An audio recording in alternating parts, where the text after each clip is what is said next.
Hi everyone, so today we're going to move on and we are going to find area and perimeter of parallelograms. So today's lesson is related to 5.2 parallelograms, and then it's going to be on page 23, at least for me. So today's date is April 30th, and again we're going to be working with finding area and perimeter of parallelograms. So let's first start by defining what a parallelogram is.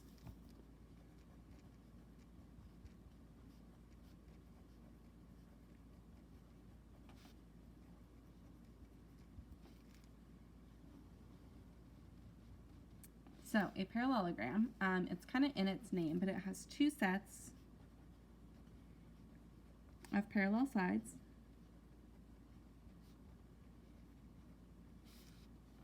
It has no right angles.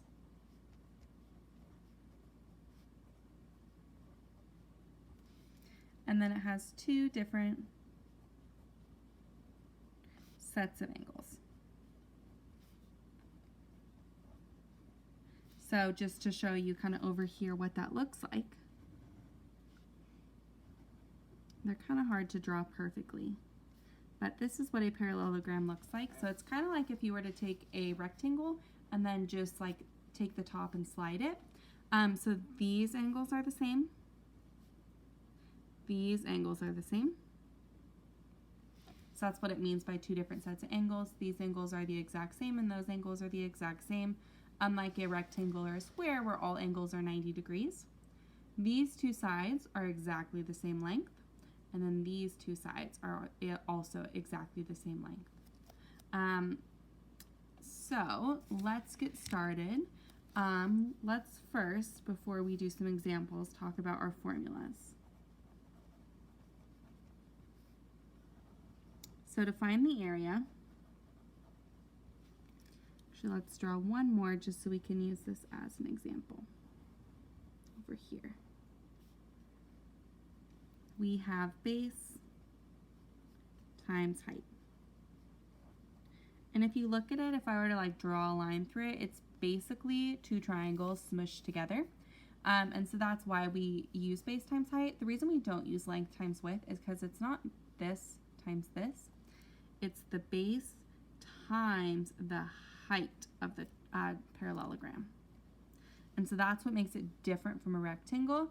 If you want to try and think about why, so if I were to kind of like take this piece here and cut it off and I moved it, it would fit perfectly right here.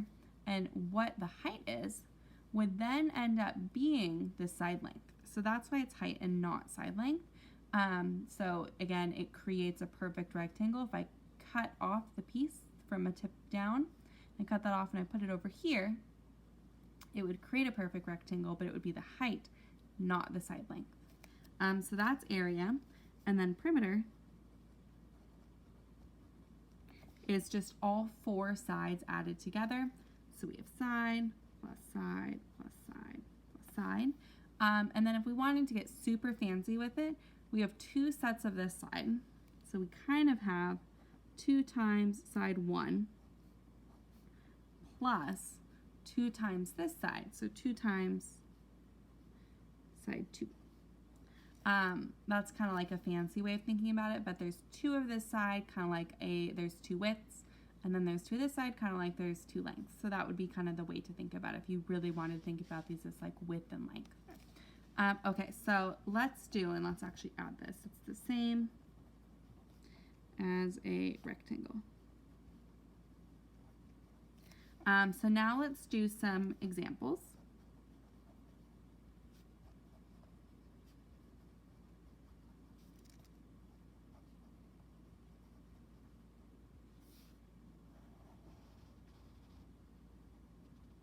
Okay, so let's draw a parallelogram, and we're just going to kind of come up with arbitrary numbers for these to use them as an example. And so sometimes you'll see the height is drawn outside, and sometimes like we'll make it with this one where it's drawn inside your shape. Both are the height, it just depends on where in the problem they decide to put it. So let's make this side 8, let's make this 6, and let's make our height 7. And then we're going to find area, and we're going to find perimeter. So my area is going to be my base times my height. So I have 6 times 7, which is going to equal 42. And then my perimeter is going to be 2 of these plus 2 of those. So we have 6 times 2 plus 8 times 2. 6 times 2 is 12.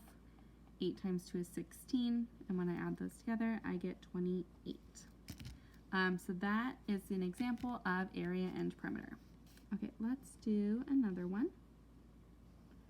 Let's do one that kind of goes like this. And we'll do our height off to the side for this one. So let's make our base 4, our side length 10, and our height 8.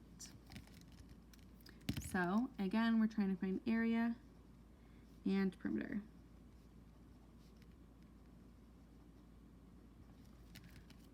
So for area, we're going to do our base times our height, so 4 times 8. And then for our perimeter, we have 2 sets of 4 plus 2 sets of 10. So that gives me 8 plus 20, which is also 28. Okay, so they don't always lean to the right. Let's do a couple just so you are familiar with them, with ones that lean to the left. And wow, what a beautiful parallelogram. My goodness. And let's draw our height. Let's make our height 3. Let's make this side 2 and that side 5. Area.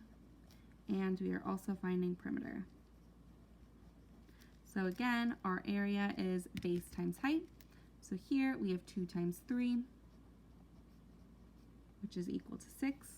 And then for our perimeter, we have 2 sides of 5 and 2 sides of 2. So that gives me 10 plus 4 is 14. One thing you'll notice with perimeter, like triangles, is that the height is never included in our perimeter. It is only included in our area. Where unlike triangles, we can have right triangles, so sometimes the height's involved in perimeter, sometimes it's not. With parallelograms, it never is. And then let's do one more.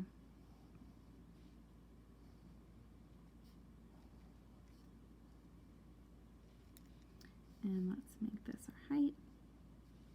Let's make our height 1, our base 8, and our side length 2. And again, we're finding area and perimeter. So here we have 8 times 1 for my area, which is obviously 8. And then for my perimeter, we have 2 sets of 8 plus 2 sets of 2, which is going to give us 20.